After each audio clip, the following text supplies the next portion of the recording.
یہ روایت کرتے ہیں کہ رسول اللہ صلی اللہ علیہ وسلم نے فرمایا لوگ نہیں ہلاک ہوتے یہاں تک کہ ان کے گناہ بہت نہ بڑھ جائیں۔ یعذروا مطلب یہ ہے کہ عذر سے ہے، اصل معنی تو یہ ہو گئے کہ جب تک وہ اپنی طرف سے عذر معذرت نہ کرنے لگ جائیں۔ ظاہر ہے کہ عذر معذرت وہی کیا کرتا ہے جس سے غلطیاں ہوں، اور جب غلطی ہی نہ ہوگی تو کہیں کو عذر معذرت کرے گا کوئی؟ تو اس لیے اس سے مراد یہ ہے کہ وہ اس پوزیشن میں پہنچ جائیں کہ وہ اب ان کو احساس ہو کہ بھئی ہماری غلطیاں بہت ہیں۔ مراد اس لیے میں نے ترجمہ یہ کیا کہ جن کے گناہ بہت بڑھ جائیں۔ تو ایک آدھ غلطی پر تو اللہ نہیں پکڑتے، زندگی میں جب یہ ہو کہ گناہوں کا غلبہ ہو جائے تو پھر اللہ سبحانہ و تعالی ان لوگوں کو جو پوری قوم اس میں مبتلا ہو گئی، برائیوں میں گر گئی ہے، تب پھر اللہ ان پر عذاب بھیجتے ہیں۔ اس لیے یہ ہے کہ وہ جو پہلے بھی حدیث آ چکی کہ جب یہ حالت ہو جائے کہ لوگ نصیحت بھی سننا چھوڑ دیں تب اللہ کا عذاب آتا ہے۔ وعن عدی بن عدی الکندی قال حدثنا مولا لنا انه سمع جدی یقول سمعت رسول اللہ صلی اللہ علیہ وسلم یقول ان اللہ تعالی لا يعذب العامة بعمل الخاصة حتى يروا المنكر بين ظهرانيهم وهم قادرون على أن ينكروه فلا ينكروه فإذا فعلوا ذلك عذب الله العامة والخاصة۔ عدی بن عدی الکندی کہتے ہیں کہ ہم سے ہمارے مولا نے یہ حدیث بیان کی۔ مولا جو ہے یہ آزاد کردہ غلام جو ہے اس کو کہتے ہیں مولا۔ تو ہمارا آزاد کردہ غلام اس نے ہمیں یہ حدیث سنائی کہ اس نے میں نے اپنے دادا سے سنا جو کہتے تھے کہ میں نے رسول اللہ صلی اللہ علیہ وسلم سے فرماتے سنا اللہ تعالی عوام کو خواص کے کسی عمل کی وجہ سے مبتلا عذاب نہیں کرتے۔ یعنی خواص سے مطلب کیا ہے؟ کچھ لوگ برائیوں میں مبتلا ہیں تو یہ نہیں ہوگا کہ پھر اللہ میں پوری قوم پہ عذاب بھیجتے ہیں، یہاں تک کہ جب یہ صورت ہو جائے کہ اعلان جو ہے وہ برائیاں ہونے لگیں اور یہ لوگ جو ہیں اس بات پر قدرت رکھتے ہیں کہ وہ اس برائیوں سے روکیں پھر نہ روکیں، تو جب ایسا ہو جائے گا تب اللہ سبحانہ و تعالیٰ پھر عوام اور خواص سبھی کو مبتلا عذاب کریں گے۔ تو چونکہ یہ باب چل رہا ہے امر بالمعروف کا، تو معلوم یہ ہوا کہ اگر برائیاں ہوں تو خاموش نہ بیٹھے رہیں بلکہ اصلاح کی کوشش کریں، ورنہ تو سبھی اس میں پکڑ میں آئیں گے۔ وعن عبداللہ بن مسعود قال قال رسول اللہ صلی اللہ علیہ وسلم لما وقعت بنو اسرائیل فی المعاصی نہتهم علماءهم فلم ينتهوا فجالسوهم في مجالسهم وآكلوهم وشاربوهم فضرب الله قلوب بعضهم ببعض فلعنهم على لسان داود وعيسى بن مريم ذلك بما عصوا وكانوا يعتدون قال فجلس رسول الله صلى الله عليه وسلم وكان متكئا فقال لا والذي نفسي بيده حتى تعطروهم عطرا وفي روايته قال كلا والله لتأمرن بالمعروف ولتنهون عن المنكر ولتأخذن على يدي ظالم ولتأطرنه على الحق عطرا ولتقصرنه على الحق قصرا أو ليضربن الله بقلوب بعضكم على بعض ثم ليلعننكم كما لعنهم۔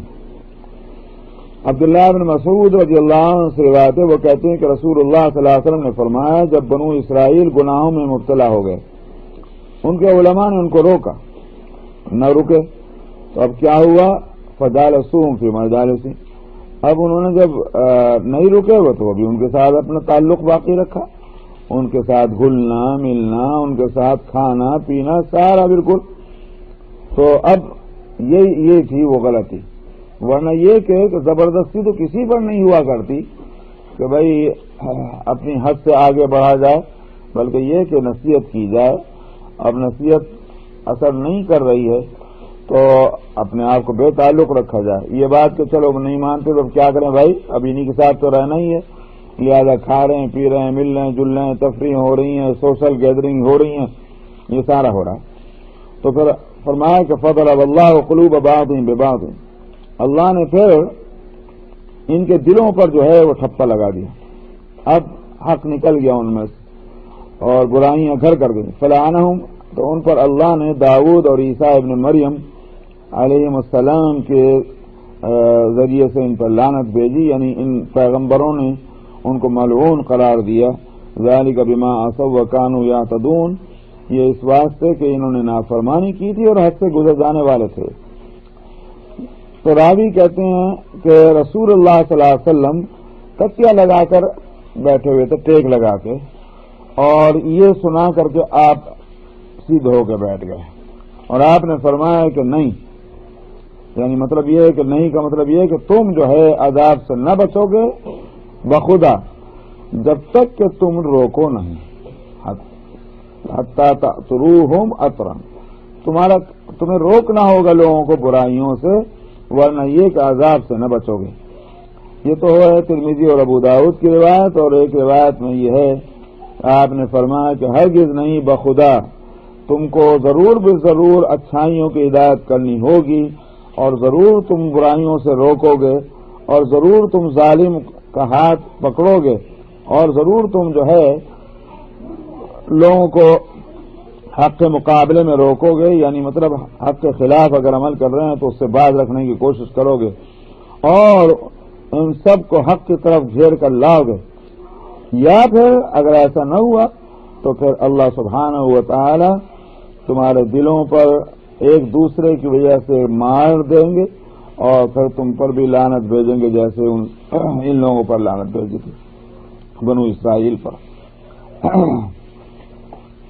وعن انس ان رسول اللہ صلی اللہ علیہ وسلم قال رأيت ليلة اسري بي رجالا تقرض شفاههم بمقاريض من نار قلت من هؤلاء يا جبرائيل قال هؤلاء خطباء من امتك يأمرون الناس بالبر وينسون انفسهم. وفي رواية قال خطباء من امتك الذين يقولون ما لا يفعلون ويقرؤون كتاب الله ولا يعملون. حضرت انس رضی اللہ عنہ سے روایت ہے کہ رسول اللہ صلی اللہ علیہ وسلم نے فرمایا جس رات میں مجھے اسرا ہوئی ہے، معراج، اس رات میں کچھ لوگ مجھے دکھائے گئے جن کے ہونٹ جو ہے وہ آگ کی قینچیوں سے کاٹے جا رہے تھے. میں نے کہا کہ جبریل یہ کون لوگ ہیں؟ تو جبریل نے عرض کیا کہ یہ آپ کی امت کے وہ مقررین ہیں، بات کہنے والے، تقریریں کرنے والے، کہ جو لوگوں کو اچھی باتوں کی ہدایت کرتے تھے اور اپنے آپ کو بھلائے بیٹھے تھے. مطلب دوسروں کو تو نصیحتیں کر رہے ہیں اور خود اپنے آپ کو فضیلتوں میں مبتلا کیے ہوئے ہیں. اور ایک روایت میں یہ کہ آپ کی امت کے وہ خطیب ہیں کہ جو کہتے وہ ہیں جو خود نہیں کرتے، اور حالانکہ وہ کتاب اللہ کو پڑھتے ہیں مگر عمل نہیں کرتے.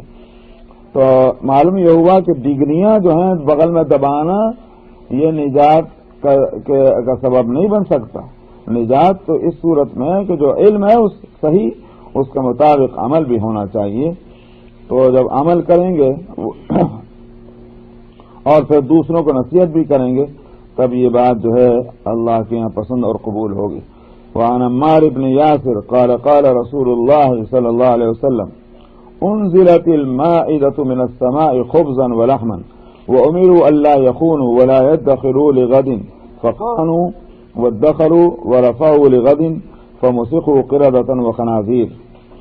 عمار ابن یاسر سے روایت ہے کہ انہوں نے کہا کہ رسول اللہ صلی اللہ علیہ وسلم نے فرمایا کہ آسمان سے مائدہ دسترخوان اتارا گیا اور اس میں کیا تھی؟ روٹی اور گوشت. یہ عیسیٰ علیہ الصلوۃ والسلام نے جو دعا کی تو سورہ مائدہ میں موجود ہے، ربنا انزل علینا مائدۃ من السماء، اس کی طرف اشارہ ہو سکتا ہے کہ آسمان سے اللہ نے روٹی اور گوشت اتارا اور حکم یہ دیا کہ وہ اس میں خیانت نہ کریں اور نقل کے واسطے اس کو جمع کر کے رکھیں. لیکن انہوں نے خیانت بھی کی اور اسی طرح سے ذخیرہ بھی کرنا شروع کیا اور کل کے لیے اٹھا کے رکھا.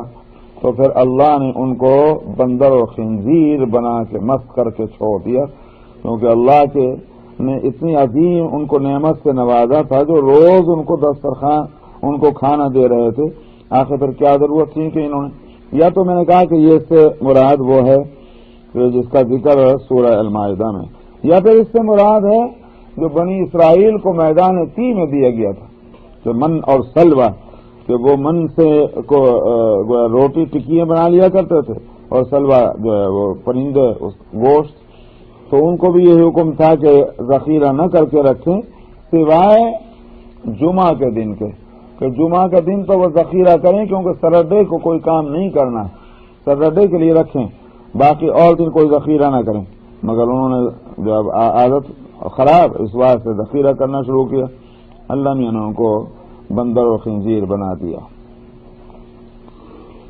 الفصل الثالث عن عمر بن الخطاب قال قال رسول الله صلى الله عليه وسلم انه تصيب امتي في اخر الزمان من سلطانهم شدائد لا ينجو منه الا رجل عرف دين الله فجاهد عليه بلسانه ويديه وقلبه وذلك الذي سبقت له السوابق، ورجل عرف دين الله فصدق به، ورجل عرف دين الله فسكت عليه، فإن رأى من يعمل الخير أحبه عليه وإن رأى من يعمل بباطل أبغضه عليه فذلك ينجو على أبطانه كله۔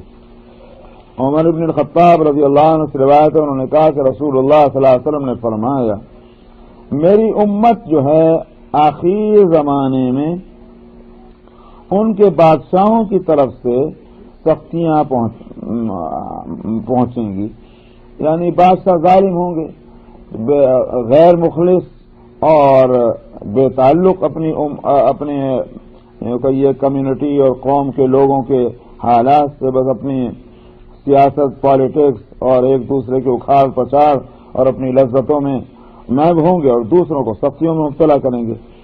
فرمایا کہ اس بادشاہ کی لائی ہوئی مصیبت سے کون آدمی نجات پا سکے گا؟ فرمایا وہ آدمی کہ جس نے اللہ کے دین کو پہچانا اور اپنی زبان اور اپنے ہاتھ اور اپنے دل سے اس کے سلسلے میں جہاد کیا، یعنی مطلب یہ کہ برائیوں کو دور کرنے کی کوشش کی، جو ظلم اور زیادتیاں عمراء اور حکام اور بادشاہوں کی طرف سے ہو رہی تھیں ان کے خلاف اس نے جدوجہد کی، زبان سے جدوجہد کی، طاقت اگر قوت ہے سیاسی اور سماجی وہ بھی اس نے استعمال کی، اور بھی کچھ نہیں ہوا تو دل سے تو برا جانا ہی۔ فرمایا کہ یہ تو وہ ہیں کہ جن کی نیکیاں بہرحال آگے بڑھ گئیں، یہ تو وہ لوگ ہیں کہ بڑے اچھے لوگ ہیں، ان کی یہ نیکیاں جو ہیں ان کے کام آئیں گی۔ یا پھر وہ آدمی کہ جس نے اللہ کے دین کی معرفت حاصل کی اور اس کی تصدیق کی، تو یہ دین اور یہ اس کے احکام صحیح ہیں۔ یہ صورت نہ ہو کہ جیسے آج کل کہ صاحب اب تو زمانہ بدل گیا ہے، اب حالات دوسرے ہیں صاحب، اب حکومت کا طریقہ یہ نہیں ہوگا، اب بزنس کا طریقہ یہ نہیں ہوگا، اب قرض کے لین دین کا طریقہ یہ نہیں ہوگا۔ وہ تو پرانے زمانے کی باتیں تھی، یا پہلے جو ہے وہ سود جو حرام تھا وہ دراصل کوئی اور قسم کا سود تھا، یہ دوسرے قسم کا جناب معاملہ ہے، یہ غلط۔ بلکہ یہ کہ جو احکام ہیں دین کے ان کی اس کو معرفت ہو اور اس کی تصدیق کرے، جو برائی ہے تو برائی کو برائی اور اچھائی کو اچھائی کی پہچان تو ہونی چاہیے۔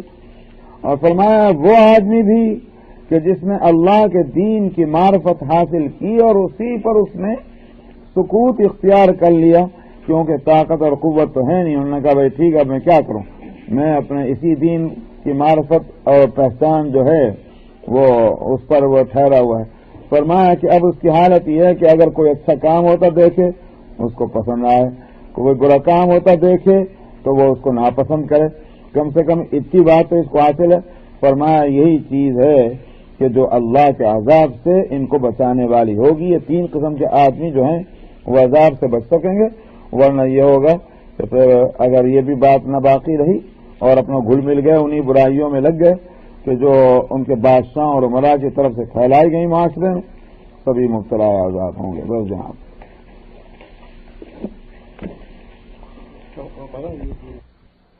بندے خدا کے 25,000 نہیں 20,000 نہیں 10,000 تو تم خرچ کر دو، اللہ کے یہاں پہنچ جائے، وہ کل کو تمہارے کام آئے۔ وہ ضرورت کیا ہماری ضرورت نہیں، وہاں کون ہم کو کھلائے گا یہ بتایا جائے، وہاں ہم کو کون کھلائے گا؟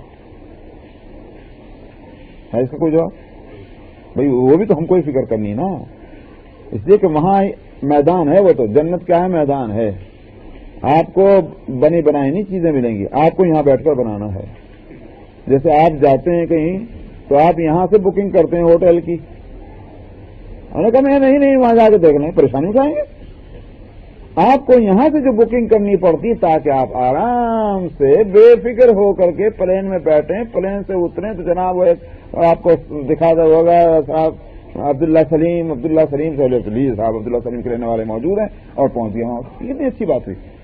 تو ٹھیک اس دنیا میں رہ کر ہی وہاں اپنے ٹھکانے اور اپنے کھانے اور اپنے پہننے کا انتظام کرنا، یہی بات حدیث کہہ رہی ہے اور کچھ نہیں. کہ وہاں کی تم فکر نہیں کر رہے ہو، یہاں چھوڑ کر جا رہے ہو، یہ بات.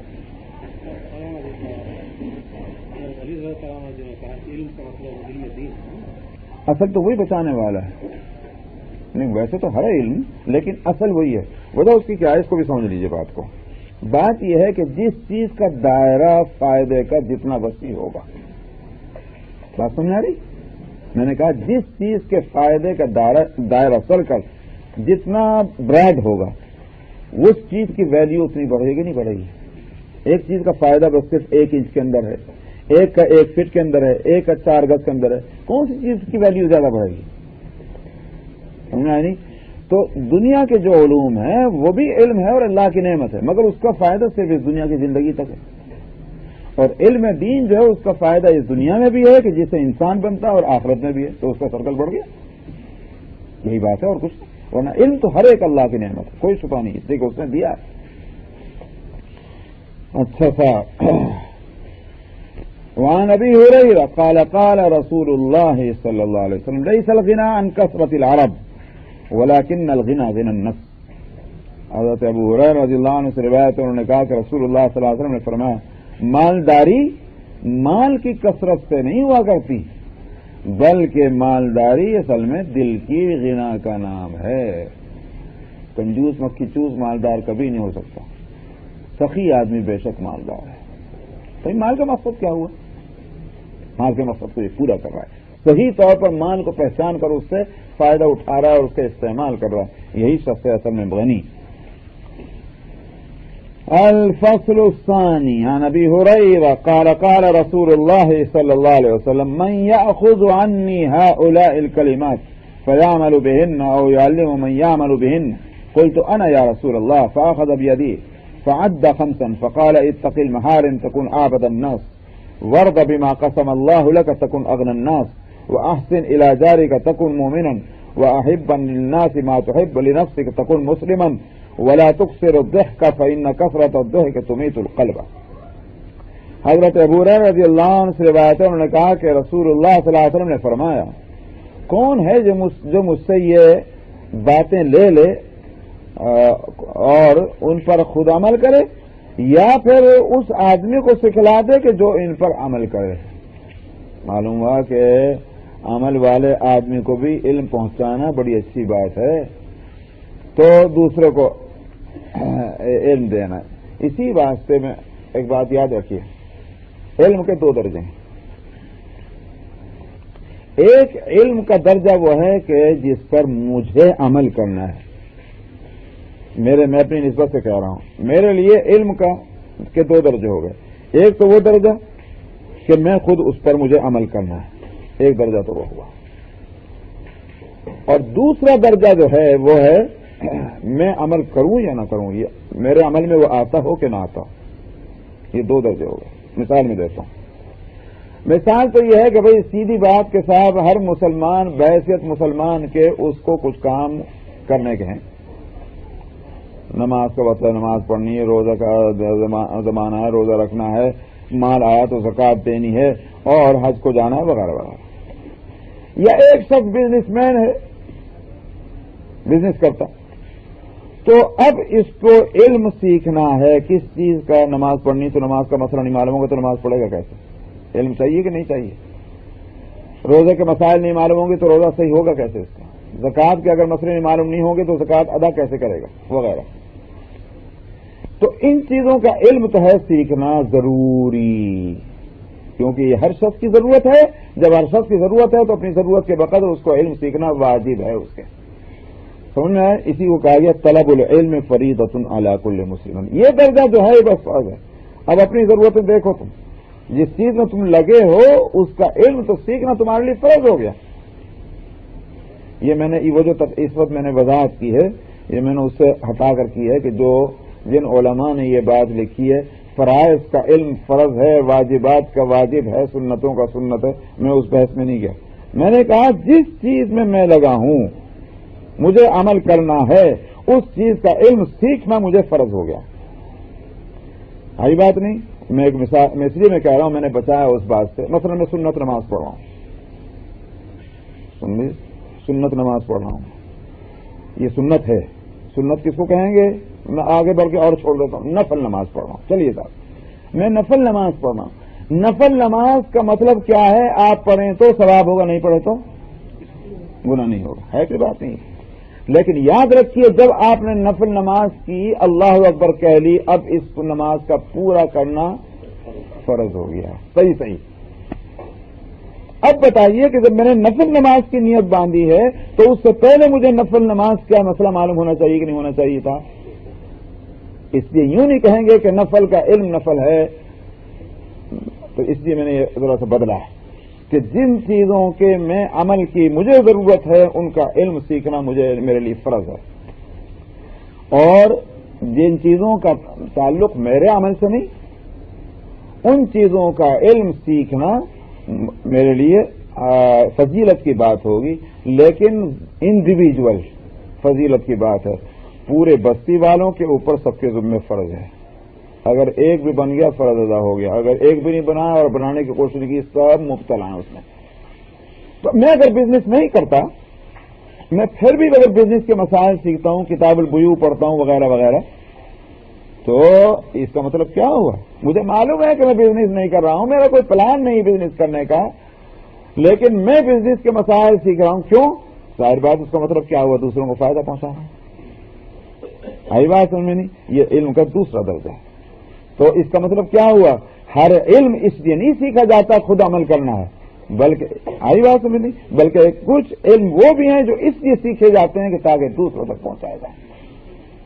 یہ میں نے اس لیے کہہ دیا کہ بھئی لوگ بس سمجھتے ہیں کہ میں جب عمل نہیں کرنا تو کیا ضرورت ہے سیکھنے کی، اور جب سیکھا تو عمل کیوں نہیں کرنا. ایسا نہیں ہے. علم کے دو درجے میں نے اسی لیے بتائے. علماء جن کو ہم کہتے ہیں تو ہر آدمی کے ذمہ جب علم فرض ہو گیا سیکھنا، اس کو عالم نہیں کہتے. عالم اس کو کہتے ہیں جو علم کا وہ درجہ حاصل کرے کہ جو اس کے لیے بھی ہو اور دوسروں کے لیے بھی ہو، صرف اسی کے لیے نہ ہو. اس کو عالم کہتے ہیں. یہی فرق ہے. ورنہ یہ تو ہر علم سیکھنے والے کو آپ عالم کہنا چاہیے ڈکشنری اور لغت کے لحاظ سے، مگر ٹریڈیشنلی آپ عالم اس کو کہتے ہیں جس نے علم صرف اس حد تک نہیں سیکھا جس حد تک اس کو عمل کرنا ہے، بلکہ اس حد تک سیکھا جس سے دوسروں کو بھی فائدہ پہنچے. اس لیے یہاں فرمایا کہ کون ہے جو مجھ سے یہ باتیں لے لے پھر وہ خود اس پر عمل کرے یا اس کو سکھلا دے جو ان پر عمل کرے. اب اس تقریر میں آپ نے ان دونوں بات مطلب سمجھ میں آیا ہوگا. تو آپ نے میں نے عرض کیا، ابو ہریرہ کہتے ہیں میں نے عرض کیا میں ہوں یا رسول اللہ، مطلب یہ ہے میں آپ سے حاصل کروں گا وہ چیزیں. تو آپ نے میرا ہاتھ پکڑ لیا. ہاتھ پکڑنا اس کے معنی یہ نہیں ہے کوئی مجرم تھے کہ جناب والے کو رس کر لیا، بلکہ مطلب یہ ہے کہ جیسے خاص طور پر متوجہ کرنے کے واسطے آپ کسی کی بات کرتے ہوتے ہیں، کوئی اہم بات امپورٹنٹ بات ہوتی تو آپ بھی اس کا ہاتھ پکڑ لیتے ہیں. میں سنو بھائی، ایسے ہی آپ نے جو ہے ان کا ہاتھ پکڑا. مطلب یہ کہ بہت اہم بات ہے جس کو تمہیں سنانا ہے مجھے اب جب تم تیار ہو گئے. وہ کیا بات؟ آپ نے 5 باتیں گنائی. فرمایا حرام چیزوں سے بچ کر رہنا تو تم دنیا میں لوگوں کے اندر سب سے زیادہ عبادت گزار بن جاؤ گے. ہاں یہ ہوئی نہیں بات. حرام چیزوں سے ہم نے عبادت گزار اس کو سمجھا جو لمبی تسبیح پڑے. یا نہیں، تو حرام چیزوں سے بچنا جو ہے وہ اصل میں اللہ نے جس کو حرام کر دیا اس کو حرام سمجھنا، جس کو حلال کر دیا اس کو حلال سمجھنا. یہ تو اس سے بڑھ کر اور عبادت کیا ہے؟ تو یہ ساری چیزیں عبادت کا دائرہ وسیع ہو گیا. تو جو حرام سے بچنا، تم اللہ کے سب سے زیادہ لوگوں کے اندر سب سے زیادہ عبادت گزار ہو جاؤ گے. ورد بما قسم اللہ لک، اور اللہ نے جو تمہاری قسمت میں لکھ دیا اس پر راضی ہو جاؤ، تم لوگوں کے اندر سب سے زیادہ مالدار ہو جاؤ گے. کتنی عجیب بات ہے ہمارے صلی اللہ علیہ وسلم. اور فرمایا اپنے پڑوسی کے لیے نیکی کا پڑوسی کے ساتھ نیکی کا برتاؤ کرنا، تم ایمان والے بن جاؤ گے۔ اوہو، یہ ہے مومن کی شان۔ مومن کو اڑوس پڑوس میں بھی اپنے ایمان کے جلوے بکھیرنے چاہیے۔ مطلب یہ ہوا، یہ کیا بات ہوئی کہ لوگوں میں کہ ایک آدمی بن کے رہ رہے ہیں؟ ارے بھائی لوگوں کے اندر مومن بن کے رہو، یہ مطلب ہے۔ مومن کا مطلب یہ اللہ کو ماننے والا۔ جب اللہ کو ماننے والا تم بن کے رہ رہے ہو تو اللہ کی مخلوقات سے تم بے توجہ کیسے رہ سکتے ہو؟ یہ تو اللہ کی مخلوق ہے، ان کے ساتھ تم کو توجہ کرنی پڑے گی، دنیا کی ضرورتوں میں بھی ان کی مدد کرنی ہے اور دین کے لحاظ سے بھی ان کو ان کی فکر کرنی چاہیے، یہ مطلب۔ اچھا صاحب، اور چوتھی بات یہ کہ تم لوگوں کے واسطے اسی چیز کو چاہو جو تم اپنے لیے چاہتے ہو۔ وہ چیز جو اپنے لیے پسند ہے، بھئی یہ نفع مجھے ملے، مجھے یہ نفع مجھے ملے، وہ مطلب۔ یہ مطلب نہیں ہے اس کا کہ سارا آدمی تم شراب پیتے ہو دوسروں کو بھی شراب پلوا دو، یہ مطلب تھوڑی اس کا۔ مطلب یہ ہے کہ جو اچھائی تم اپنے لیے چاہتے ہو، جو اچھا معاملہ تم چاہتے ہو کہ تمہارے ساتھ لوگ کریں، یہ ہے مطلب اس کا۔ کون چاہتا ہے کہ لوگ مجھے گالی دیں؟ کون چاہتا ہے کہ لوگ مجھے ماریں پیٹیں؟ کون چاہتا ہے کہ لوگ مجھے ذلیل کریں؟ ہر شخص یہ چاہے گا کہ میری ریسپیکٹ ہو، میرے ساتھ اچھا برتاؤ ہو، میرے ساتھ حسن اخلاق سے لوگ پیش آئیں۔ جیسا تم چاہتے ہو کہ لوگ تمہارے ساتھ ہوں، ویسا ہی تم لوگوں کے ساتھ ہو، یہ مطلب ہے۔ تو تم لوگوں کے ساتھ چاہو اس چیز کو جو تم اپنے لیے چاہتے ہو تو تم مسلمان بن جاؤ گے۔ اور آپ نے فرمایا کہ ہنسنا جو ہے وہ زیادہ مت کرو، ہنسی دل لگی، کیونکہ یہ ہنسنے کی کثرت جو ہے وہ دل کو مار ڈالتی ہے۔ یہ ایسا نشہ ہے کہ بس اس کے بعد جب دل اس نشے میں آ گیا تب کام ہی نہیں کرنا چھوڑ دیتا، ہر وقت ہنسی ہنسی ہنسی ہنسی۔ ایسا نہیں، بلکہ یہ کہ کیا ہے خود 10ویں سپارے کے اندر ہے، اس حقوق قرینا وقو کثیرہ جزاء بما کانوا یکسبون۔ بھائی یہاں ہنس رہے، اگر وہاں جا کر خوب رونا پڑا تو کیا ہنسنا؟ پھر ہنسنا سارا یہی رہ گیا۔ اس لیے رونا جو ہے اس کے لیے بھی تو جگہ رکھو اپنے پاس، ہنسنے میں کہاں کو سارا وقت نکالے جا رہے۔ تو کثرت ذکر جو ہے وہ قلب کو مردار کر دیتی ہے۔ یہ 5 چیزیں آپ نے فرمائی تھی۔ تو حضرت ابو ہریرہ رضی اللہ عنہ نے اس کو روایت کیا، وعنہ قال قال رسول اللہ صلی اللہ علیہ وسلم ان اللہ یقول ابن آدم تفرغ لعبادتی املأ صدرک غنا واسد فقرک والا تفعل ملأت یدک شغلا ولم اسد فقرک۔ انہیں ابو ہریرہ سے روایت ہے، انہوں نے کہا کہ رسول اللہ صلی اللہ علیہ وسلم نے فرمایا، اللہ تعالیٰ فرماتے ہیں اے بنی آدم، میری عبادت کے لیے تو اپنے وقت کو فارغ کر لے، اپنے آپ کو فارغ کر، میں تیرے سینے کو غنا سے بھر دوں گا اور میں تیرے فقر کا دروازہ بند کر دوں گا۔ تو میرے کام میں لگا، میں تیری ضرورتیں پوری کروں گا۔ خاص بات اسی کو میں کہا کرتا ہوں کہ بھائی ہم میں جو لوگ بھی گورنمنٹ کا کام کر رہا ہوں، گورنمنٹ کی جاب کر رہا ہوں، سروس کر رہا ہوں، گورنمنٹ سیلری دے گی کہ نہیں دے گی؟ یہ تو نہیں ہو سکتا۔ انہوں نے کہا بھائی ہم گورنمنٹ کہہ دو میاں ہم تمہارے تم ہمارے، سمجھ میں آیا؟ کہیں کہ تنخواہ ایسے نہیں ہوا کرتا۔ گورنمنٹ کا کام کرو گے تو گورنمنٹ کے ذمہ سیلری دینا۔ اسی طرح سے جب اللہ کے کام میں لگو گے اللہ کے ذمہ ہے ضرورتیں پوری کرنا۔ حضرت ابو ابراہیم خلیل اللہ علیہ السلام نے کیا فرمایا تھا کہ ربنا انی اسکنت من ذریتی بواد غیر ذی زرع عند بیتک المحرم، پروردگار میں نے اپنی اولاد کو ایسی وادی میں، ویلی میں جہاں کچھ اگتا نہیں ہے، جہاں کچھ بھی گروتھ نہیں ہے، وہاں میں نے یہاں لا کے چھوڑا ہے، بسایا ہے۔ کیوں؟ آپ کے گھر کے پاس، عند بیتک المحرم۔ کیوں میں نے بسایا یہاں چھوڑا؟ کیا کام ان کے ذمہ ہے؟ ربنا لیقیموا الصلاۃ۔ جب بیت اللہ کے پاس ان کو لا کے رکھا گیا بیت اللہ کی وجہ سے، تو بے نمازی بننے کے والے تھوڑی، بلکہ یہ کہ یہ اس کو آباد کریں، نمازیں پڑھیں، نمازیں پڑھوائیں، تو اس کام میں لگیں گے، لیقیموا الصلاۃ۔ اب جب یہ اس کام میں لگیں گے تو ان کے کھانے پینے کا کیا ہوگا؟ فاجعل أفئدة من الناس تهوي إليهم وارزقهم من الثمرات لعلهم يشكرون۔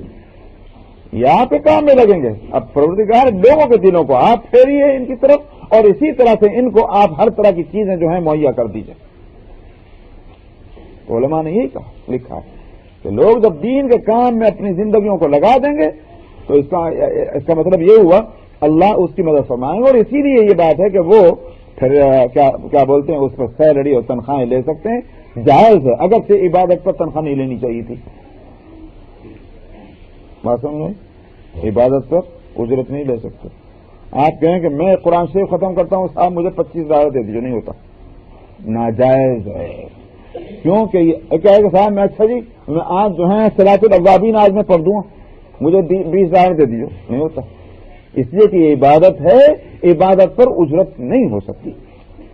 عبادت تو اللہ کے واسطے, اس میں اجرت کا کیا مطلب دنیا میں, ان اجزیاء الا اللہ. تو لیکن کچھ چیزیں جو ہیں ان کے باوجود اس کے کہ وہ عبادت ہیں ان کو شریعت نے ایگزمپٹ کیا ہے ضرورتاً, اور اس میں ان کی سیر لینے یا اجرت لینے کو جائز قرار دیا. مصلحتاً سمجھ میں آیا, جیسے مثلاً اذان, مؤذن صاحب اذان دینے, اب اگر یہی ہوتا کہ بھائی ٹھیک ہے میاں 10 منٹ آگے ہو گئے 10 منٹ پیچھے ہو گئے, سمجھ میں آیا, کوئی بات تو کوئی بھی دے لے. لیکن یہاں مسئلہ یہ ہے کہ جناب 1:01 نہیں ہونے پائے اور نہ 1 بجنے سے 1 منٹ پہلے دے, دونوں صورت میں پریشانی. ٹھیک 1 بجے جو ہے اذان ہونی چاہیے صاحب. یہ جو پابندی مؤذن صاحب کے ذمہ ہے, اس پابندی کو کہ اللہ نے تو نہیں لگائی تھی, یہ پابندی اللہ نے نہیں لگائی تھی. اللہ نے تو کہا تھا ظہر کا وقت مثلاً اس وقت آج کل 12:30 سے لے کر 4 بجے تک ہے. جب بھی نماز پڑھو گے نماز ہو ہی جائے گی, اور نماز کے لیے اذان ہے. تو جب اتنا وسیع وقت ہے تو جس وقت چاہے اذان ہو جائے, جس وقت چاہے نماز ہو جائے. لیکن آپ نے پابند کیا مؤذن صاحب 1 بجے ظہر کے اذان ہونی چاہیے. تو جب آپ پابند کر رہے ہیں تو آپ پھر اس کو اس پابندی کی اجرت بھی آپ دیں گے. تو یہ اذان کی اجرت نہیں, ٹائم کی پابندی کی ہے, یہ ہے مطلب. اسی طرح سے نماز پڑھنا, بھائی ٹھیک ہے نماز میں پڑھ لوں گا, ایسے ہی مسجد میں پڑھنی ہے تو چاہے اس مسجد میں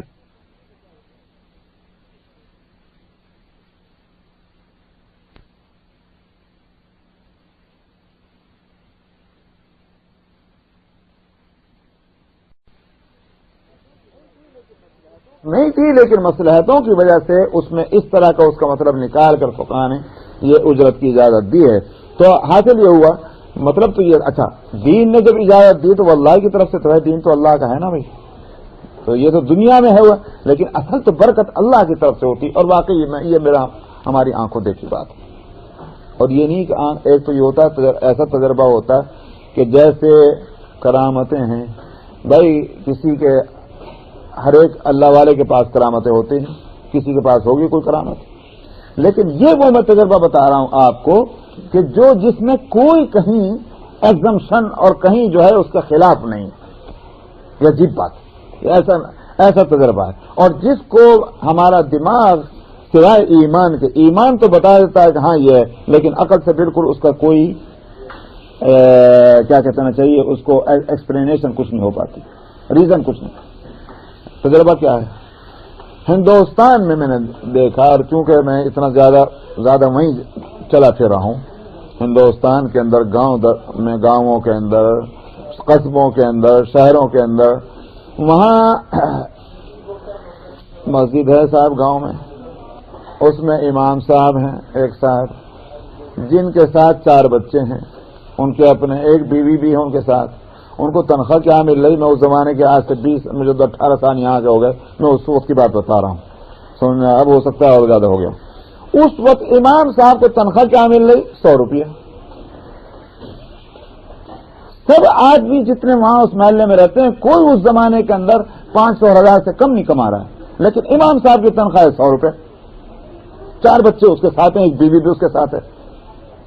لیکن جس روز جمعہ کی نماز کے بعد سے ممبر پر کھڑے ہوتے ہیں ماشاءاللہ, اس روز دیکھیے کہ صاحب ان کے کپڑے ایسے کہ جناب شل نہیں پڑا ہوگا, برابر کی آئرن اس پہ ہوئی ہے, کہیں دھبا نہیں ان کے کپڑوں کے اوپر. سمجھ میں آیا, کسی سے بھیک مانگتے نہیں دیکھتے بھائی, جیسے ہی روکی سوکی دونوں وقت برابر اللہ ان کو دے رہا ہے. 100 روپے کے اندر اگر کسی دوسرے گھرانے کا گزر نہیں ہو سکتا, اس کا کیسے ہو رہا ہے؟ بھائی چوری کرے گا, 1 دن کرے گا, 2 دن کرے گا, 3 دن کرے گا, 4 دن کرے گا, آخر کو جیل میں چلا جائے گا. لیکن ساری عمر تو چوری نہیں کرے گا نا. آپ ابھی بھی جا کے دیکھ لیجیے. میں 100 روپے اور 200 کی بات تو چھوڑ دیں, لیکن آج جو دوسرے لوگ کما رہے ہوں گے محلے میں, اس سے جو ہے 10 نمبر نیچے گھٹا کر اس کی تنخواہ دیکھ لیجیے گا جا کر کے. لیکن سب سے اچھا پہننا ہوگا, اور اللہ کے فضل سے اس کے چہرے پہ خوب رونق بھی ہوگی, خون بھی اس کے چہرے میں دوڑ رہا ہوگا. یہ اللہ نہیں دے رہے تو کون دے رہا اس کو؟ ورنہ تو بھوکے مر جاتا ہوں. تو یہ اس لیے فرمایا کہ اللہ فرماتے ہیں ابن آدم میری عبادت کے لیے تو فارغ ہو جا, میں تیرے سینے کو غنا سے بھر دوں گا اور تیرے فقر کا دروازہ بند کر دوں گا. وَإِلَّا تَفْعَلْ, اور اگر تو نے نہ کیا یہ, یعنی میرے عبادت کے لیے اپنے آپ کو فارغ نہ کیا, تو پھر میں تیرے ہاتھوں کو میں مشغولیت سے بھر دوں گا. کیا مطلب؟ بس محنت ہی کیے جا بھائی, تو دن رات لگا رہا, یہ ہے مطلب اس کا. ملا تو یہ دگا شغلن, میں تیرے ہاتھوں کو جو ہے مشغولیت سے بھر دوں گا, ہر وقت کام میں لگا رہے گا. ولم اسد فقر کا, میں تیرے فقر کا دروازہ بند بھی نہیں کروں گا. بس محنت کیے جا, تو محنت کر رہا ہے, اور جتنی محنت کر رہا ہے معلوم ہوتا ہے کہ ہوائے میں جا رہا ہے, کہاں جا رہا ہے پتہ ہی نہیں چل رہا. یہ ہے مطلب اس کو بے برکت ہے, جس کو کہتے ہیں ہمارے مسلمان اسلامی زبان میں بے برکتی, اور وہاں ہے برکت. بس جناب, جو موت آنے ہوتا ہے 5 چیزاں, تو اس کا مطلب یہ ہوا کہ بھائی اگر کچھ زندگی ہے, فراغت ہے, صحت ہے, جوانی ہے, تو مالداری ہے. یہ ساری چیزیں اگر ان میں سے کوئی بھی چیز ہے اس کے مقابلے میں دوسری حالت ضرور ہے. اس حالت جانے سے پہلے جو ہے اس کو غنیمت سمجھنا چاہیے اور کام کر لینا چاہیے. وقت اور مشغول ہو گئے, اب کام اتنے لگ گئے ہیں کہ آدمی اب جو ہے وہ اتنا کام نہیں کر سکتا جتنا فراغت میں کر سکتا تھا. بہت بزی ہو گیا, مجبور ہو گیا. سمجھ میں آئیے مطلب ہے, جتنا انسان کا کام پھیلتا جاتا ہے اتنا ہی مشغول ہو جاتا ہے. اگر فراغت ملی ہوئی ہے تو آدمی کے پاس فرصت ہے کہ یہ کام کرنا چاہے تو کر سکتا ہے.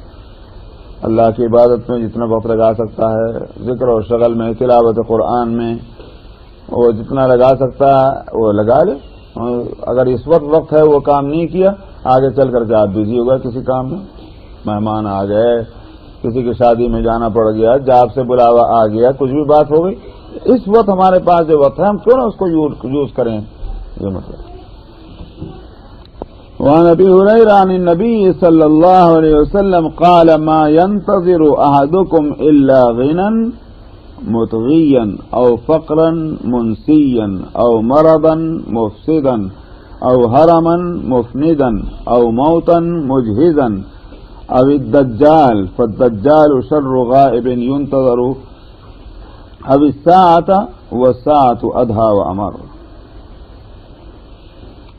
حضرت ابو ہریرہ رضی اللہ عنہ نبی کریم صلی اللہ علیہ وسلم سے روایت کرتے ہیں کہ آپ نے فرمایا, تم میں سے ہر آدمی جو اس کو انتظار ہے, یعنی مطلب یہ ہے کہ وہ اس کی جو اس وقت کام نہیں کر رہا تو کیوں نہیں کر رہا, معلوم ہوتا کسی وقت کا انتظار, کسی چیز کا انتظار ہے. فرمایا یہ تو اس کو ایسی مالداری کی انتظار میں بیٹھا ہوا ہے جو اس کو سرکش بنا دے. جب مال آ جاتا ہے تو آدمی میں سرکشی آ جاتی. تو اگر فقر و فاقہ ہے تو آدمی میں مسکنت ہے اور عاجزی ہے. مال آ گیا تو اکڑ فوں ہو گئی, یہی سرکشی. تو مالداری کا جو سرکش بنانے والی, یا ایسے فقر کا, بھائی کس حالت میں بیٹھے ہو, اپنی کام کر رہے تو اب آنے والے وقت جو ہے یہ تو تم کو مالدار کرے گا تو سرکش, اور یہ فقیر ہو گئے, غریب ہو گئے تو منسین, پھر کیا ہوگا, ہر چیز جو ہے وہ پینڈنگ میں چلی جاتی ہے, کیونکہ اب فقر فاقے کے اندر وہ خود ایک سب سے بڑی مصیبت ہے. اس وقت آدمی کیا کام کرے گا. او مرضن مفسدن, یا کوئی بیماری آپ کو لائق ہو گئی, اسی کے انتظار میں بیٹھے تھے, کیا اپنی کام کیا, تندرست ہیں, نہیں کام کر رہے تو کیا بیماری کا انتظار کر رہے ہو. وہ بیماری جو پھر فساد پیدا کر دے سارے سسٹم اور نظام کے اندر. او حرمن مفندن, یا پھر ایسا بڑھاپا جو کسی کام کا نہ چھوڑے. او موتن مجہزن, یا موت کا انتظار ہے کہ مجہزن کا مطلب کیا ہوا کہ صاحب اس کے یوں کہیے کہ اچانک آ جانے والی ہو اور ساری چیزوں کو ختم کرنے والی ہو، یا پھر دجال کا انتظار ہے کیا؟ دجال تو بدترین چیز ہے جو اب آنکھوں سے اوجھل ہے، ان میں سے وہ بدترین کیا مطلب کیا ہوا؟ کس انتظار میں بیٹھے؟ کیوں نہیں کر لیتا اس وقت کام؟ آنے والے وقت کے اندر تو یہی چیزیں ہو سکتی، کیا اس کا انتظار کر رہا ہے؟ مطلب یہ ہوا۔ فرمایا کہ دجال تو وہ بدترین ہے، وہ غائب جس کا انتظار ہو رہا ہے، کیونکہ اطلاع دے دی گئی دجال تو آنا ہے، دجال آنا ہے۔ یا پھر کیا قیامت، اور قیامت تو جو ہے بہت سخت ہے اور بڑی تباہ کن ہے۔ تو مطلب یہ آپ نے نصیحت فرمائی، آخر کیوں نہیں اس وقت کام کرتے؟ کیا انتظار کر رہے ہو تم؟ وعنہ ان رسول اللہ صلی اللہ علیہ وسلم قال الا ان الدنیا ملعون ما فيها الا ذکر اللہ وما والاه وعالم او متعلم۔ ابو ہریرہ رضی اللہ عنہ سے روایت ہے کہ رسول اللہ صلی اللہ علیہ وسلم نے فرمایا دنیا ملعون ہے، اور جو اس میں ہے دنیا میں وہ بھی ملعون ہے، یعنی جو کا مطلب جو بھی چیزیں سوائے اللہ کے ذکر کے اور جو اس سے قریب ہو، ما والا ہو اس سے قریب کا مطلب یہی ہوا کہ بھئی اللہ کی عبادت اور اطاعت اور فرما برداری یہ ہو جائے گا ذکر اللہ، کیونکہ جب اللہ کی عبادت کر رہا ہے وہ ذکر ہے، اللہ کی اطاعت کر رہا ہے ذکر نہ ہوتا تو کہیں کو اطاعت کرتا۔ اور عالم یا متعلم، یہ ہیں تین چیزیں، اس کے سوا ہر چیز جو ہے دنیا میں جو کچھ ہے وہ ملعون ہی ہے، کیونکہ ملعون مطلب اللہ کی رحمتوں سے دور ہونا، تو اللہ کی رحمت سے دور ہے وہ، تو یہ ذکر اللہ اور عبادت اور یوں کہ یہ اطاعت اللہ کی، اور عالم جو علم کے پھیلانے میں لگا ہوا ہے، اور متعلم جو علم کو حاصل کرنے میں لگا ہوا ہے، یہ بھی ایک طرح کا ذکر اللہ میں لگے ہیں۔ باقی سب چیزیں جو ہیں وہ اللہ کی رحمتوں سے دور ہیں۔ وعن سہل بن سعد قال قال رسول اللہ صلی اللہ علیہ وسلم لو كانت الدنيا تعدل عند الله جناح بعوضة ما سقى كافرا منها شربة۔ سہل بن سعد سے روایت ہے، انہوں نے کہا کہ رسول اللہ صلی اللہ علیہ وسلم نے فرمایا اگر اللہ کے نزدیک دنیا جو ہے ایک مکھی کے پر کے برابر بھی ہوتی تو کافر کو اس میں سے گھونٹ نہ ملتا۔ کافر جو ہے اس غیروں کو کون کوئی چیز دیتا ہے؟ غیروں کو تو وہی چیز اگر دینی بھی ہے تو وہ چیز دی جائے گی جس کی کوئی قیمت نہیں ہوتی۔ معلوم اللہ کے نزدیک دنیا کی قیمت جو ہے وہ ایک مکھی کے پر کے برابر بھی نہیں، تو اس بات سے اپنا کافروں کو دے رہے ہیں۔ وعن ابن مسعود قال قال رسول اللہ صلی اللہ علیہ وسلم لا تتخذوا الضيع فترغبوا في الدنيا۔ ابن مسعود رضی اللہ عنہ سے روایت ہے کہ انہوں نے کہا کہ رسول اللہ صلی اللہ علیہ وسلم نے فرمایا کہ ضیاع کو مت اختیار کرو ورنہ تم دنیا میں کھپ جاؤ گے۔ ضیاع سے مراد کیا ہے؟ اصل میں یہ کہہ سکتا ہوں کہ جو بھی اس کی تصریح کر رہے ہیں، کسی نے تو کچھ کہا، کسی نے کچھ کہا، کسی نے صنعت و حرفت، کسی نے کھیتی باڑی، بس لیکن حاصل جو بات سمجھ میں آتی ہے ضیاع کے جو لفظ ہے اس سے یعنی وہ چیز کہ جو انسان اس میں لگ کر کے پھر وہ جو ہے وہ اس طرح اس میں کھپ جائے، ہر وقت اسی کی دھن میں لگا ہوا ہے۔ ایسا کوئی بھی کام ہوگا وہ ضیاع ہے کہ دنیا کے کام جو محنت والے ہیں آدمی اس میں لگ کر کے اپنے کو اس طرح سے مشغول کر دے کہ اب دین کا کوئی کام نہیں ہو رہا، یہ ہے، اس سے آپ نے بچایا ہے۔ ورنہ یہ مطلب نہیں ہے کہ محنت اور نہ کرو، مزدوری نہ کرو، ظاہر ہاتھ پہ ہاتھ رکھ کے بیٹھنے کو تھوڑی شریعت نے کہا ہے۔ تو ساری تعلیمات اسی بات سے ہم کہتے ہیں ایک حدیث یا ایک آیت قرآن کی لے کر نہیں مسئلہ نکلتا، ساری آیتیں اور ساری حدیثیں سامنے رکھی جائیں تو شریعت کا مزاج سامنے آتا ہے، پھر حکم معلوم ہوتا ہے۔ تو ورنہ خالص حدیث کو لیجئے تو جن لوگوں نے اس کا مطلب یہ بیان کیا کہ صنعت و حرفت نہ اختیار کرو، تو اس کا مطلب یہ ہے کہ بھائی یہ محنت اور یعنی پروڈکٹ تیار کرنا یہ سب غلط ہوا، یا کسی نے کہا کھیتی باڑی نہ کرو تو کیا کھیتی باڑی کرنا بری بات ہوگی؟ غلط ہے، اس لیے کہ دوسری حدیثوں میں تو ان چیزوں کی فضیلت آئی ہے۔ مقصد کیا ہے کہ تم ایسا کام مت لو کہ جس کی وجہ سے تم اس میں اس طرح مشغول ہو جاؤ کہ دنیا میں کب کیا رہ جائے، یہ ہے اصل مقصود۔ وعن ابی موسیٰ قال قال رسول اللہ صلی اللہ علیہ وسلم من احب دنیاہ اضر بآخرتہ ومن احب آخرتہ اضر بدنیاہ فآثر ما يبقى على ما يفنى۔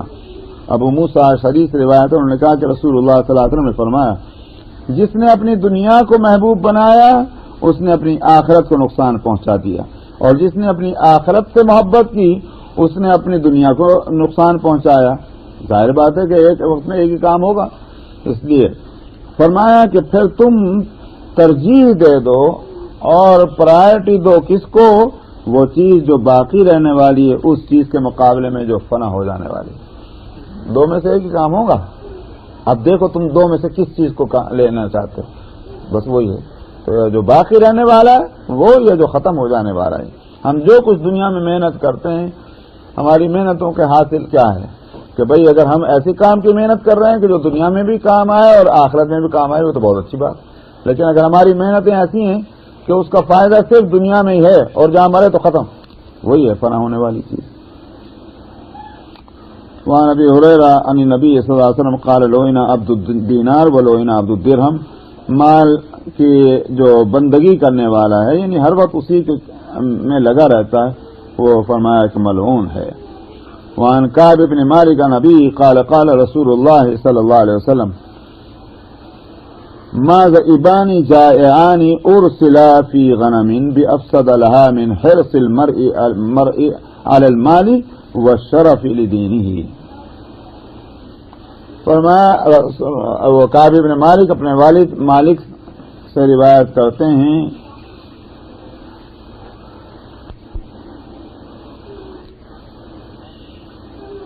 کہ انہوں نے کہا کہ رسول اللہ صلی اللہ علیہ وسلم نے فرمایا دو بھوکے بھیڑیے جو بکری کسی بکری کے اوپر وہ یوں کہیے کہ مسلط ہیں اس کو وہ اتنا خراب نہیں کرتے جتنا ایک آدمی کا حرص جو ہے مال کے تعلق سے جتنا وہ اس کے دین کو خراب کرتا ہے۔ مال کی حرص طمع لالچ دین کو تباہ کر دیتا ہے۔ دو بھیڑیاں مل کر کے بھی ایک بکری کو اتنا نقصان نہیں پہنچاتے تباہ نہیں کرتے جتنا یہ حرص انسان کی جو ہے یہ اس کی دین کو تباہ کر دیتی ہے۔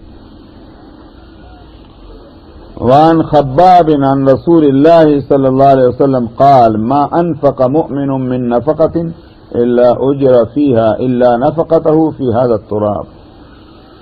خباب رضی اللہ عنہ سے روایت ہے وہ رسول اللہ صلی اللہ علیہ وسلم سے نقل کرتے ہیں کہ آپ نے فرمایا مومن کا نے جو بھی وہ خرچہ کرے گا اس پر اس کو اجر ملے گا سوائے ایک خرچے کے، اس پر کوئی اجر نہیں ہے۔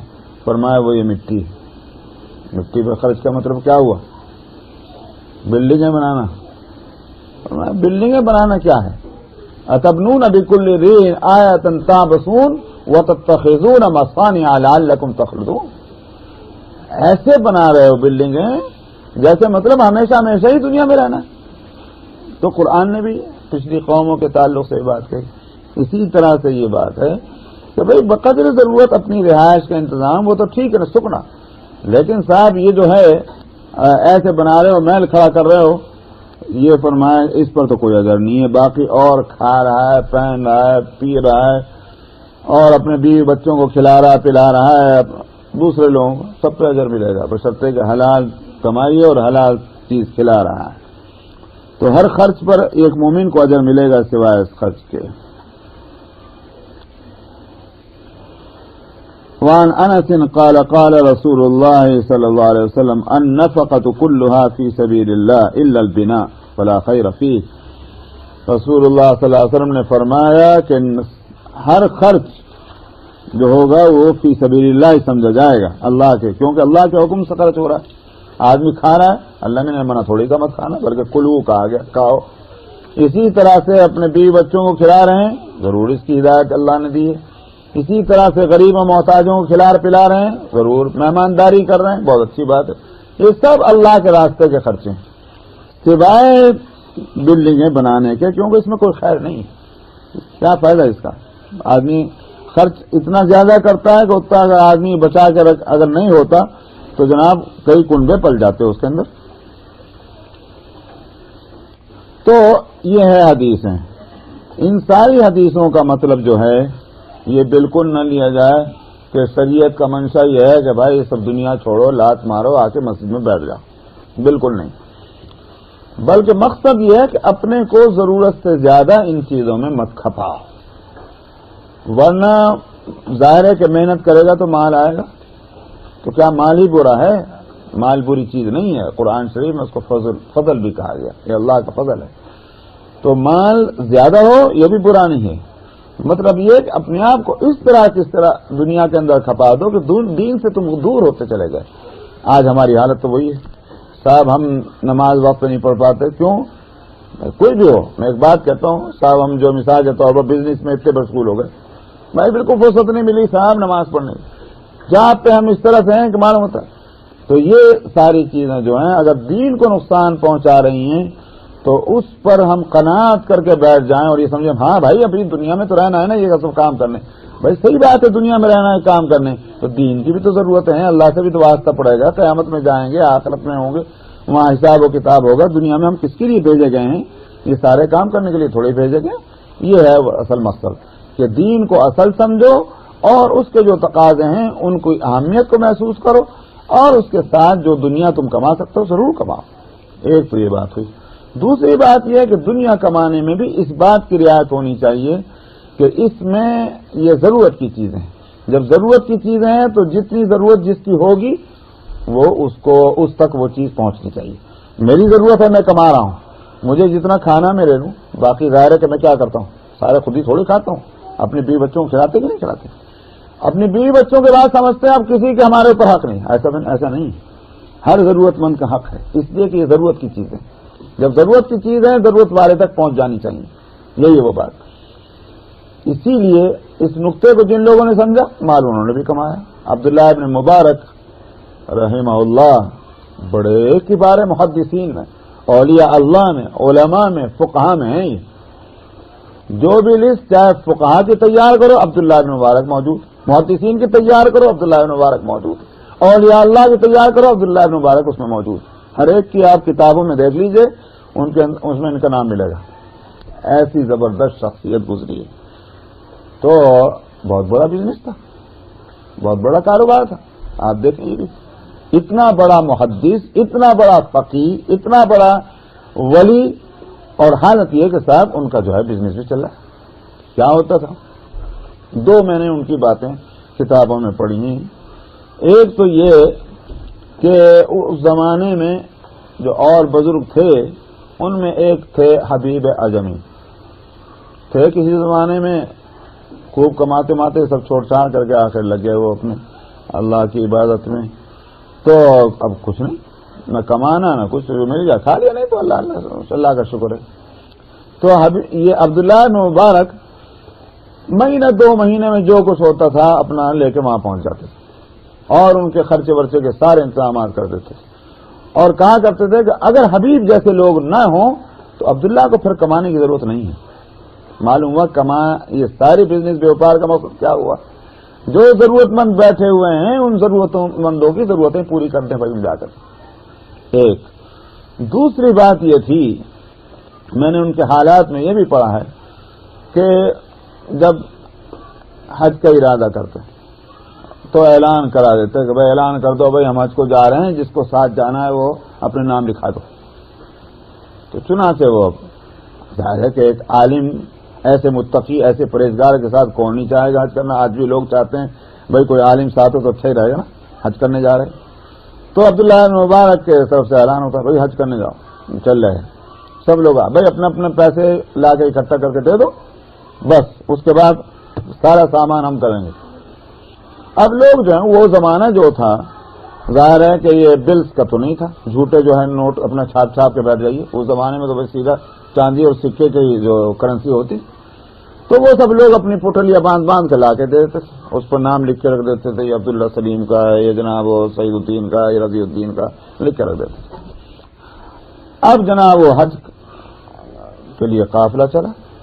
اب ظاہر بات ہے کہ سب کے کھانا بھی چل رہا ہے، پینا بھی چل رہا ہے، وہاں حج کے دوران سارے حج وج کرا دیا۔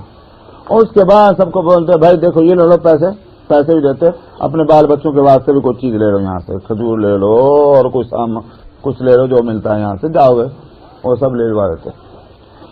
اور پھر واپس آ کر کے اور پھر دعوت کرتے سب لوگوں کی، بھائی جو حج کو گئے تھے ہمارے ساتھ سب آؤ کھانے کے لیے، سب کی دعوت کر کے اور اس کے بعد ان کی پٹولیاں ان کی واپس دیتے، یہ لے لو تمہاری سامان لو بھائی۔ تو یہ ایک انداز تھا۔ اب ظاہر ہے کہ یہ کہاں سے ہو رہا ہے؟ وہ یہی تھا کہ بھائی جو اللہ نے مجھے دیا ہے یہ ہے ہی ضرورت مندوں کے واسطے، مختلف بہانوں سے مختلف عنوانات سے لوگوں تک وہ بات پہنچا دینا۔ امام شافعی رحمۃ اللہ علیہ سفر کر رہے تھے، اپنے وہی تعلیمی سفر تھا ان کا، علمی سفر۔ ایک جگہ پہنچے تو لوگ ان کو پکڑ کے لے گئے کہ چلے ہمارے یہاں ٹھہریے، سب چلو ٹھہر گئے۔ 3 دن ٹھہرے، کھانا کھلاتے رہے، خوب کھلایا پلایا ان کو اچھی طرح، کیونکہ عالم ہے سمجھ میں آیا تو عالم کی خدمت کرنا۔ ایک تو آج کل تواضع ہوتی ہے، آج کل تواضع یہ ہے کہ خوب بنائیں گے، باقی عالم صاحب تو جو ایک روٹی ایک بوٹی کھا کے رہ جائیں گے، باقی تو پھر اپنے ہی یار لوگ ہی کھائیں گے، نام ان کا ہو رہا ہے۔ تو بہرحال وہ جو ہے خوب کھلایا پلایا ان کو۔ اس کے بعد 3 دن ہو گئے تو امام صاحب نے کہا بھائی جیسا خدا حافظ اب ہم کو جانے تو بھائی، ہم آگے جانے والے تھے 3 دن کو، نہیں حضرت اور ٹھہری برکت رہے گی۔ انہوں نے کہا بھائی تمہیں تو برکت ملے گی، ہمارا جو نقصان ہو رہا ہے ہمیں جانا ہے۔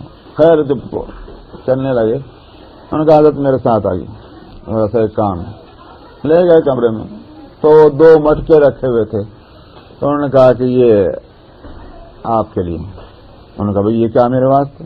تو کھول کے دیکھا تو اس میں اس زمانے کا وہی روپے پیسے اس میں بھرے ہوئے تھے۔ تو جناب انہوں نے کہا بھائی میں کیا کروں گا؟ انہوں نے کہا جی بس یہ آپ ہی کہیں، میں نے تو نیت کر لی تھی آپ کہیں، اس بات سے کہ آپ جو ہیں وہ دین کے کام میں لگے ہوئے ہیں، علم سیکھ رہے ہیں، اس سے بڑھ کر تو اور کوئی مستحق ہو ہی نہیں سکتا، یہ بس آپ کہیں۔ تو بھائی میں کہاں لے جاؤں گا، میں مسافر آدمی، جو کچھ بھی آپ جانیں۔ اور انہوں نے یہ بہانا، یہ اس زمانے کے میں کہہ رہا ہوں غیر عالموں کا مزاج بتا رہا ہوں، عالموں کا مزاج تو ابھی پتہ چل جائے گا۔ مزاج تو سب کا یہ بنتا ہے نا مشترک، کم اور زیادہ تو ہوتا ہے لیکن مزاج پورے معاشرے اور سوسائٹی کا دراصل ایک ہوتا ہے۔ انہوں نے کہا کہ صاحب یہ تو اللہ نے مجھے دیا ہے، اللہ نے دیا، میری ضرورتیں پوری ہو گئیں اور ہو رہی ہیں، اب جو زائد ہے تو اس کو میرے پاس رہنے کا کوئی حق نہیں، یہ آپ جیسے لوگوں کو ملنا چاہیے جو دین کے کام میں لگے ہوئے ہیں۔ یہ ہے عوام کا مزاج۔ امام شافعی نے بہت انکار کر نہیں مانے تو ان کا اچھی بات ہے، لے کر کے اور 1 مٹکے کے پیسے تو شہر سے باہر نکلنے سے پہلے لوٹا دیے، لے جاؤ بھائی لے جاؤ بھائی لے جاؤ بھائی، سب کو دے دیے۔ 1 مٹکا رہ گیا تو جہاں تک جانا تھا وہاں تک پہنچتے جو راستے میں ملا جنگل میں اس کو بھی لے، تو بھی لے لے، غرض ہے کہ جہاں پہنچنا تھا وہاں پہنچے تو کچھ بھی نہیں تھا ان کے ساتھ میں۔ یہ مزاج تھا اس زمانے کا۔ تو اصل میں دنیا اگر کمانی بھی ہے تو یہ بات دماغ میں رہنی چاہیے کہ ضرورت مند یہ نہ ہو کہ یہ سمجھے کہ صاحب آج ہماری حالت یہ ہے کہ کسی ضرورت مند کو دیکھتے ہیں تو خود ہاتھ نہیں اٹھتا، اور اگر بیچارہ مانگے تو کہنے کہ تیرے باپ کا ہے، کہیں کو آیا تو سمجھا بھاگ بس لیجیے صاحب۔ معلوم ہوا کہ ہم نے یہ سمجھا ہے کہ جو ہم نے کمایا یہ ہمارا ہی ہے، چاہے ہماری ضرورت سے زائد کیوں نہ ہو۔ تو سال تک پڑا رہتا ہے وہ اور اس کا استعمال نہیں ہوتا۔ یہ مزاج جو اس زمانے میں بنا ہے اس کو اسلام سے کوئی تعلق نہیں ہے۔ یہ ہے وہ چیز جو نبی کریم صلی اللہ علیہ وسلم دراصل اپنے امت کے لوگوں میں بٹھانا چاہتے ہیں۔ آگے بتایا بھی ورنہ تو کم سے کم میں کام کے آگے بتاتا جناب دیکھیے میں نے وہ کام کر دیا، اتنا بڑا کام۔ تو رسول اللہ صلی اللہ علیہ وسلم ایک روز نکلے اور وہاں اس عمارت کو نہیں دیکھا، تو آپ نے پوچھا کیا ہوا، وہ عمارت کیا ہوئی جی؟ لوگوں نے کہا کہ اس عمارت کا مالک جو ہے اس ہم سے آپ کی بے توجہی کی شکایت کر رہا تھا کہ وہ آپ نے بے توجہی برتی اس سے، ہم نے اس کو بتلا دیا کہ یہ سبب سمجھ میں آتا ہے، اس نے اس عمارت کو گرا دیا۔ تو اس پر آپ نے فرمایا کہ خوب سنو اس بات کو، ہر عمارت اپنے مالک کے حق میں وبال ہے، مصیبت ہے، سوائے الا ما لا یعنی، سوائے اس کے کہ جس کی واقعی ضرورت ہے. جس کی ضرورت ہے بھائی رہنے کے واسطے گھر تو چاہیے نا، اس کی بنا لو، کون منع کرتا ہے. لیکن یہ شو کیا کر رہے ہو، اور اس شو کے واسطے اپنا پیسہ کیوں لگا رہے ہو؟ یہ پیسہ اللہ نے دیا ہے، اللہ نے ایک ضرورت پوری کرنے کے لیے اپنی مہربانی اور اپنی نعمت سے نوازا ہے. اس لیے نوازا کہ تم اس کی فضول جو ہے اس کو غلط جگہ میں اس کا استعمال کرو. اللہ کی نعمتوں کا جب نعمت ہے تو اس کا استعمال صحیح ہونا چاہیے، یہ مطلب ہے. تو اس سے حقیقت معلوم ہو گئی کہ دنیا میں انسان مومن جو ہے اس کی شان یہ ہے کہ بقدر ضرورت جو ہماری کھانے اور پہننے اور رہنے کے لیے جتنی چیزوں کی ضرورت ہے وہ ضرور مہیا کرے، اور فضولیات میں اور شو کے اندر اور نمائش میں ان میں اپنی اللہ کی نعمتوں کا استعمال کرنا وہ جائز نہیں. اب ہم کو دیکھ لینا چاہیے ہم کہاں کھڑے ہیں. ہمارا تو ہر کام شو کے واسطے بھائی صاحب، ہم کپڑے پہنتے ہیں تو شو کے لیے، اور جناب والا یہاں تک کہ اور تو اور آج ہم لوگ ڈگریاں بھی لیتے ہیں تو شو ہی کے واسطے لیتے ہیں. بالکل سیدھی بات ہے. پتا ہے کہ جناب والا ہماری لڑکیاں جو ہیں وہ ہم نے طے کر لیا کہ جناب اس کی منگنی ہو گئی فلانے صاحب سے، اور فلانے صاحب کے یہاں لڑکی جا کر جاب بالکل نہیں کرے گی، جو بھی اس کا ریزن ہو، چاہے وہ کھاتے پیتے لوگ ہیں چاہے وہ دین پسند لوگ ہیں، کسی بھی وجہ سے یہ لڑکی جاب نہیں کرے گی. چلو بھائی اس کو ضروری حد تک پڑھانا تو پڑھا دیا، لیکن ڈگریاں خوب دلا رہے ہیں. کیوں دلا رہے ہیں؟ فیشن. اپنی غریبانوں میں جا کے دیکھ لیجئے، مولوی صاحب پہ تانا مت لگائیے. بات میں صاف کر رہا ہوں، ضرورت کی حد تک تعلیم سے تو کبھی کسی نے روکا ہی نہیں. یہ بات نہیں ہے، یہاں ہے بات اس کی ہم کتنا کام شو کے لیے کر رہے ہیں اور فیشن کے لیے کر رہے ہیں، یہ اصل مسئلہ. تو ڈگریاں بھی جو اللہ کی ایک نعمت تھی علم حاصل کرنا، وہ بھی شو کے لیے ہوا، اور گھر بنانا بھی، اور اسی طرح سے شادی اور بیاہ اور کیا کیا کیا کیا ہماری، یہاں تک کہ جنازہ بھی اب تو اس میں بھی شو ہی ہوتا ہے کہ بھائی، اور دوسروں کی دیکھا دیکھی انہوں نے کہا بھائی دیکھو نا اب امریکنوں کا جنازہ کتنا زوردار بنتا ہے، اس کی کیسکٹ کیسی ہوتی ہیں اور فلانا ہوتا ہے دماغ کا ہوتا ہے. چلو بھائی کیسکٹ نہیں ہوتا تو کم سے کم جو ہے تیسرے دن ہم دعوت تو زوردار خریدیں اس خوشی میں کہ ہمارے یہاں سے ایک آدمی کا انتقال ہو گیا. سمجھا تو پراٹھے اور بریانی اور جناب اعلیٰ درجے کے 2-4 میٹھے، جتنے بڑے آدمی کا انتقال ہوا ہو کسی کا اتنے ہی اعلیٰ درجے کے کھانے پکیں گے. الٹا ہوا یا نہیں ہوا؟ رسول اللہ صلی اللہ علیہ وسلم نے تو حضرت کعب رضی اللہ عنہ کے شہادت کے اوپر کیا نام حضرت جعفر رضی اللہ عنہ کی جب شہادت غزوہ موطا میں ہوئی، آپ کون تھے جعفر؟ تو آپ کے کیا ہوئے بھائی؟ تو رسول اللہ صلی اللہ علیہ وسلم کو بہت غم ہوا، حالانکہ خود ہی بتا دیا تھا غزوے کو جاتے وقت میں کہ اگر جعفر نہ رہیں تو فلانے کو لوا دے دینا، جھنڈا، مطلب یہ کمان پھر اس کے ہاتھ میں چلے جائے، خود ہی بتایا. اور جب وہاں فرشتے نے آ کر کے خبر دے دی، وہی آ گئی تو یہ سب کچھ ہوا ہے، وہاں جعفر شہید ہو گیا تو آپ روئے. اور اس کے بعد پھر آپ نے لوگوں سے کہا کہ اطعموا آل جعفر، جعفر کے گھر والے جو ہیں وہ غم میں ہیں، تم جا کر ان کو کھانا وانا کھلاؤ. تو وہاں تو یہ تھا کہ گھر والے جو ہیں وہ بیچارے ان میں اس پوزیشن میں نہیں ہے کہ وہ کھانا پکائیں گے، چولہا جلائیں گے، ان کو تو غم ہے. جاؤ تم جا کر ان کو کھانا کھلاؤ. یہ تو آپ نے فرمایا تھا. ہم نے کہا کہ نہیں یہ نہیں بات بنی. بات یہ بننی چاہیے کیونکہ انتقال ہوا ہے لہٰذا اسی کا جا کے کھاؤ. یہ تو کر رہے، کیا میں غلط کہہ رہا ہوں؟ جس کے یہاں انتقال ہوتا ہے اسی کے یہاں جا کے کھاتے ہیں، کھلانے تو ان کو. اب بیچارہ وہ روئے ہنسے، کیا کریں آخر یہ ظلم کی کوئی انتہا ہے. ایک صاحب کے یہاں مجھے پکڑ کے لے گیا، میں سمجھا ویسے دعا کرائیں گا، میں چلو خط تعزیت کے لیے کہنے کھانا کھائیے. میں نے کیسے کھانا بات سمجھ میں آتی نہیں مولوی صاحب کی. امام علامہ شامی لکھتے ہیں کہ اب یہ جو ضیافہ ہے، ضیافہ ہی تو ہوگی نا جب بلائیں گے آپ، یہ ضیافہ شرع فی السرور لا فی السرور، یہ الفاظ امام علامہ شامی کے کتاب الصوم کے اندر یہ مسئلہ لائے ہیں. وہ کہتے ہیں کہ یہ ضیافت جو ہے وہ خوشیوں میں ہوتی ہے، غم اور مصیبتوں اور آفتوں میں کون دعوتیں کیا کرتا ہے؟ کامن سینس کی بات ہم نے الٹ دیا. اور الٹا کیوں ہے میں آپ کو یہ بات بتا دوں. کامن سینس کی بات تو آپ کو معلوم ہو گئی نا, لیکن الٹا کیوں ہے اس بات کو بھی کہ جو ہماری عقل کے مطابق بات تو یہ تھی کہ صاحب میت والوں کے یہاں جا کے نہ کھاتے بلکہ اس کو کھلاتے لے جا کر اپنے گھر سے. ہم نے کیوں کیا یہ؟ اس لیے کہ شیطان کو یہ ضد ہے کہ جو اللہ اور اس کے رسول نے فرمایا ہے اس کے خلاف لے کے چلنا.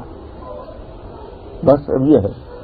اب کیا کریں مولوی صاحب؟ اللہ اور اس کے رسول کی بات کو لیں, کامن سینس کو لیں, کہ صرف اس لیے کہ لوگوں نے جو ہے شیطان کے بہکا میں آگ اور اس نے لگا دیا اس پر لیبل کہ صاحب دیکھیے یہ جو ہے اب یہ فاتحہ ہو رہی ہے. ارے فاتحہ کو کون منع کرتا ہے؟ یہاں سوال تو اس کا ہے, اس کو کون منع کرتا ہے؟ کہتے دیکھو جی یہ قرآن شریف پڑھنے سے منع کرتے ہیں. نعوذ باللہ من ذالک, ایسے کیسے ہو سکتا؟ بات تو اس پہ روکنا ہے. تو میرا کہنا یہ کہ یہ تھی ہماری تو شادی اور بیاہ مرنا سارا کچھ جو ہے وہ اصل میں ایک طرح کا شوق ہے, یہ ہو گیا اور اس سے زیادہ کچھ نہیں رہا. یہ ہے رسول اللہ صلی اللہ علیہ وسلم کی تعلیم کا حاصل. مسلمان کو ان فضولیات میں نہیں لگنا چاہیے, وہ حقیقت پسند بننا چاہیے اور حقیقتیوں کو اختیار کرنے والا ہونا چاہیے.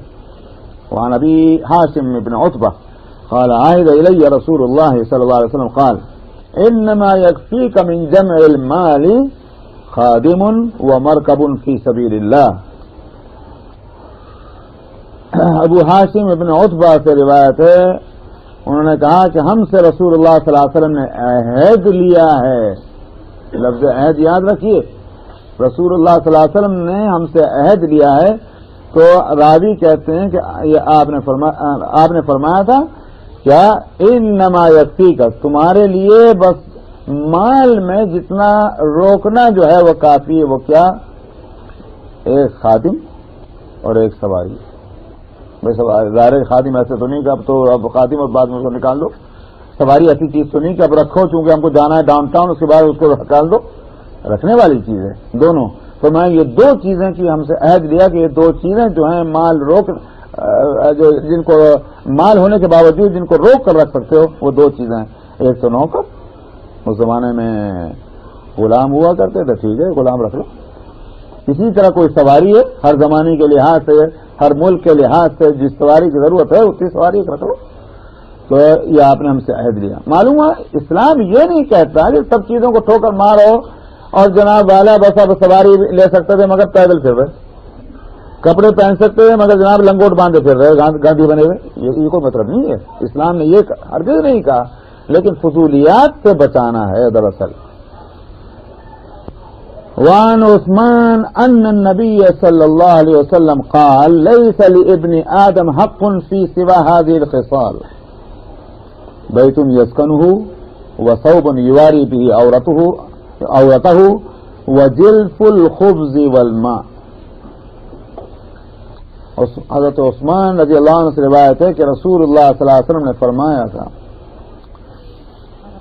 کہ آدم ذات کے لیے ان تین چیزوں کے سوا جو ہے اس کا حق ان تین چیزوں کے اندر ہے. مطلب یہ کہ اس کا حق ہے.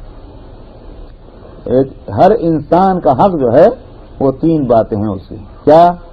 ایک تو گھر جس میں اس کو رہنا ہے, ایک کپڑا جس سے وہ اپنے سطر کو چھپائے, اور روٹی کا ٹکڑا اور پانی. یہ ہیں چیزیں. اسی واسطے فقہاء یہ کہتے ہیں کہ گورنمنٹ کی بھی جو ذمہ داری ہے وہ اپنے ملک کی پبلک کی ان تین ضرورتوں کو مہیا کرنا, یہ گورنمنٹ کی ذمہ داری ہے. کیا؟ کھانا پینا, کپڑا اور رہنا, اکوموڈیشن, یہ گورنمنٹ کی ذمہ داری ہے. اس کا مطلب کیا ہے؟ اگر آدمی خود نہیں کر سکتا, اس کے پاس انتظام نہیں ہے, اس کے پاس اتنا پیسہ نہیں ہے کہ گھر بنا لے, سمجھا, اس کے پاس پیسہ نہیں کہ کپڑے, جو بھی وجہ ہو, گورنمنٹ کا فرض ہے, گورنمنٹ کرے گی یہ کام. تو یہ تین چیزیں جو ہیں چونکہ حق ہے, یہاں کہا کہ حق ہے. جب حق ہے تو گورنمنٹ تو بنی اسی واسطے, اس واسطے تو وہی ہے کہ دنیا میں ہنگامے کرتے پھرو, بس سیاستیں لڑاتے پھرو, بلکہ یہ کہ اپنی پبلک کی ان واجبی اور انسانی جو ضرورتیں ہیں ان کو پورا کرنا گورنمنٹ کا فرض ہے. جو فقہاء اسی سے نکالتے ہیں, یہ حق ہے. وعن سہل بن سعد قال جاء رجل فقال يا رسول الله دلني على عمل